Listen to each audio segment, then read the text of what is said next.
Assalamualaikum, what's up gang, bersama aku lagi Zafri dalam YouTube channel WeBro. Okay, so hari ni aku akan review One Piece chapter 1027. Tapi sebelum tu aku just nak cakap, ini adalah review sejurus selepas aku react tadi. Literally 3 minit yang lalu aku react, and sekarang aku terus straight review. Sebab apa? Sebab Jumaat dengan Sabtu ni aku agak busy sikit, mungkin aku tak sempat untuk buat apa-apa video, jadi aku terus rakam je lepas aku baca chapter ni. Okay, tapi sebelum tu guys, please jangan lupa tekan butang like untuk video ini, dan kalau belum subscribe, please subscribe to YouTube channel WeBro, yang mana aku menyajikan konten-konten One Piece mostly, dan kalau rajin mungkin ada buat konten anime yang lain. Dan Hakim ataupun Teku, yang mana korang mungkin wonder mana partner aku lagi seorang kan. Dulu ada, sekarang dah tak muncul-muncul dah. Dia pun agak busy, and dia pun ada YouTube dia sendiri. It's just mungkin dia akan come back satu hari nanti, tapi aku sendiri tak tahu, aku sendiri tak sure. So yeah, for now aku buat seorang-seorang je lah kan. Okay, agak sunyi jugalah guys, tapi tak apa, kita steady je. So sebelum aku membebel dengan lebih lama, jom kita review chapter 1027. So chapter 1027 ini dimulakan dengan cover page yang kita nampak Roger dikejar oleh haiwan. Okay, so ini adalah throwback kepada chapter 965 dan 966, yang mana Roger dekat island ni lah kan, yang kita nampak binatang lari semua, and then Roger bertembung dengan Whitebeard. Cover page ni juga aku rasa Oda buat sebab ada something yang Oda nak bagi tahu dalam chapter ni berkaitan dengan Roger. Okay, so kita straight to the chapter. Chapter ini dimulakan dengan scene Nekomamushi berborak dengan Carrot. So kita nampaklah Perospero dah pun tumbang, dah pun terbaring dekat lantai. Okay, so aku harap Perospero gone lah. Kalau dia bangun lagi, aku tak tahu apa nak cakap kan. So Nekomamushi cakap kat Carrot, hati-hati jangan tertukar kepada sulong form. Sebab apa? Bulan dekat atas tu masih lagi kelihatan disebabkan oleh clash hebat yang dilakukan oleh Luffy dan Kaido. Okay, Luffy dan Kaido buat Advanced Conqueror's Haki clash, sama macam Shanks dan juga Whitebeard, sama macam Kaido dan juga Big Mom. So langit yang terbelah tu sampai sekarang bulan masih kelihatan. Dalam chapter ni pun bulan masih kelihatan. And then apa yang paling menarik yang aku cakap tadi berkaitan dengan cover page yang ada Goldie Roger, Yamato cakap Kozuki Oden ada tulis benda ni dalam jurnal. Sebenarnya pertarungan epik antara Roger dan juga Whitebeard telah membelah langit, telah split the heavens. So bila aku baca ni, aku just nak confirmkan sekali lagi, adakah Oda buat scene belah langit itu dekat Roger versus Whitebeard? Sebab seingat aku tak ada kan. So aku pergilah balik dekat chapter 966. Ternyata memang tak ada lah. Dalam epic clash tu kita just nampak langit memang affected, tapi tak ada scene terbelah tu. So dalam chapter 1027 ni, Oda macam nak confirmkan balik, dia nak betulkan balik yang satu lagi clash yang telah membelah langit adalah clash antara Goldie Roger, Pirate King, menentang Edward Newgate, the world's strongest man. Okay, so kita dah ada 4 lah sekarang ni. Roger versus Whitebeard, Kaido versus Big Mom, Shanks versus Whitebeard, dan paling terbaru Luffy versus Kaido telah membelah langit. Okay, untuk scene seterusnya kita nampak Luffy dengan Kaido tengah bertentang mata, ready untuk lawan, and then kita ada Yamato dan Momonosuke.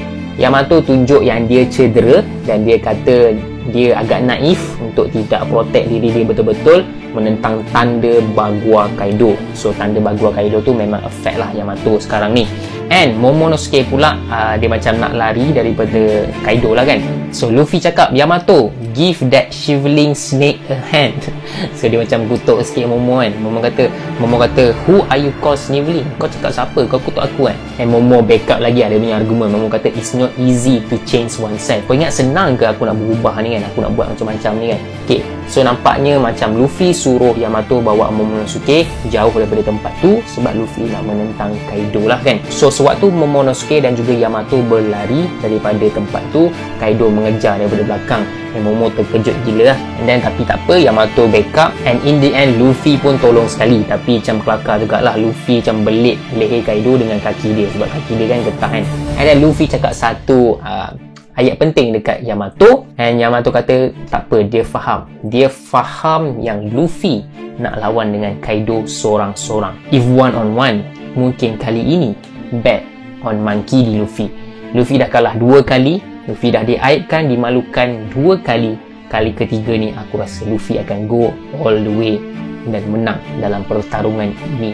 So in the end, Momonosuke dan juga Yamato berjaya melarikan diri, tapi Momonosuke dia macam tak reti terbang. So dia jatuh daripada langit, dia tak tahu nak buat apa. And then Yamato bagi tahu satu information penting pasal dragons, yang sebenarnya dragon tidak boleh terbang. Diorang tak boleh fly, tapi diorang ada ability untuk memegang clouds, untuk memegang awan.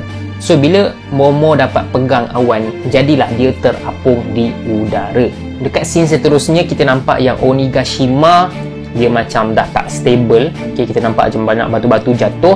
And Yamato kata flame clouds yang dibuat oleh Kaido, kalau kita ingat dekat dulu-dulu tu, flame clouds ni lah yang menembangkan Onigashima. Yamato kata his flames cloud are unstable. Dan Yamato kata kuasa Kaido semakin lemah. Okay, so betul lah, logik lah, Kaido dah lawan lama gila kot, and dah lawan ramai gila orang, dah lawan lebih 15 top tier karakter. So of course, kalau dalam game HP Kaido dah berkurang, MP Kaido pun dah berkurang. Okay, so ni adalah satu kelebihan lah untuk Luffy ambil, so that dia boleh menang dengan Kaido one on one. Kalau Luffy menang lawan Kaido one on one, adakah Luffy lagi kuat daripada Kaido? No. Sebab apa? Kaido sekarang ni dah agak lemah, okay, compare dengan dia punya full strength kan. So kalau Luffy menang, itu tidak menandakan yang Luffy tu lagi kuat daripada Kaido. So tajuk chapter ni iaitu Unbelievable Disaster adalah berkaitan dengan scene ini, yang mana Onigashima dah dekat dengan Flower Capital. And kalau keadaan ini berterusan, Onigashima akan menghimpap Flower Capital. Sebab apa? Kaido pun dah lemah, so dia pun dah tak nak hold Onigashima dah. Bila-bila masa sahaja boleh tumbang. So the only way untuk menyelamatkan keadaan ini terpulang kepada satu lagi naga, iaitu Momonosuke. Momonosuke kata, aku tak reti, aku tak tahu, aku baru belajar nak terbang, sekarang aku nak ajar macam mana menggunakan flame clouds pula. Tapi Yamato macam motivate lah Momo, baru tadi kau boleh mencengkam clouds, kau boleh terbang, kau boleh create flame clouds. Aku rasa kau boleh buat. Aku rasa kau boleh halang Onigashima daripada menghimpap Flower Capital. Lepas tu Momo macam nak minta tolong Luffy. Lepas tu Yamato marah. Sebab apa? Sebab Luffy tengah fokus 100% untuk mengalahkan Kaido. Kalau Momo bagi tahu Luffy pasal benda ni, of course Luffy akan fikir kat tempat lain, sebab kita tahu Luffy memang care pasal orang dekat Wano. Macam kita tengok dekat scene pertama waktu Kaido lawan Luffy dulu-dulu, disebabkan Luffy marah dan disebabkan Luffy takut kalau apa-apa terjadi dekat Otama, sebab itulah dia attack Kaido. Dan dia attack Kaido dalam keadaan tak stabil. So kalau dalam scene ni pun Momo bagi tahu Luffy, of course Luffy akan tak stabil, tak fokus jugalah. Jadi better, Yamato kata better jangan bagi tahu Luffy. So Yamato dengan Momonosuke kena figure out macam mana nak hentikan benda ini berlaku.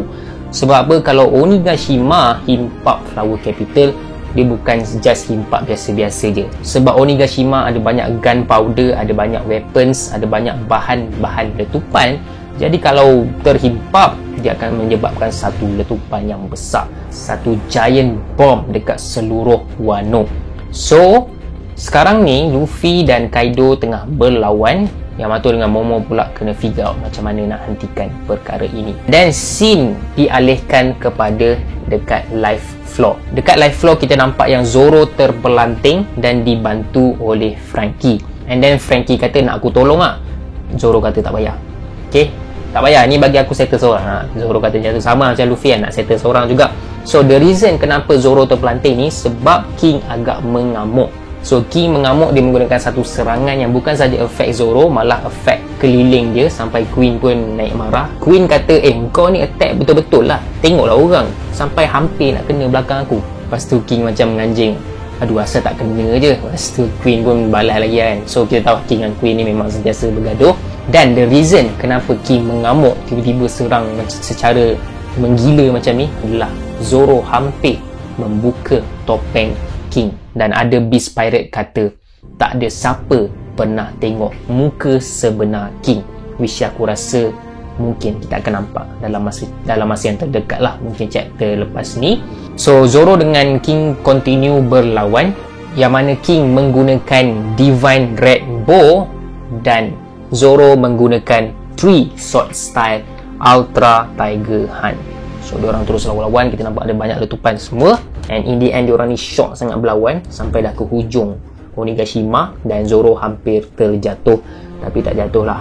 And then dekat last panel untuk chapter 1027 ini, kita nampak muka King, topeng dia dah terbuka sikit. Okay, so Oda tulis what's beneath the mask, apa yang ada di sebalik topeng ini. Okay, kita tahu King adalah Lunarian, dan Lunarian adalah bangsa yang sepatutnya dah pupus daripada dunia One Piece ni, tapi King masih ada kat sini. So kemungkinan besar, tak tahulah kan, kalau pakai topeng mesti ada something kan yang Oda nak sembunyikan. Adakah King ada mata ketiga? Kita tak tahu. Ataupun King muka dia ada something, tu tak tahulah. So that's all chapter review kali ini. Action wise not bad, Zoro menentang King. Plot progression wise sebenarnya hanya sedikit, kita just dapat Luffy versus Kaido sikit, dan kita nampak yang Momo dengan Yamato kena buat something. Itu saja daripada aku. Kita jumpa lagi dekat video akan datang. Jangan lupa like, share dan subscribe kepada YouTube channel Webro. Assalamualaikum. Ciao.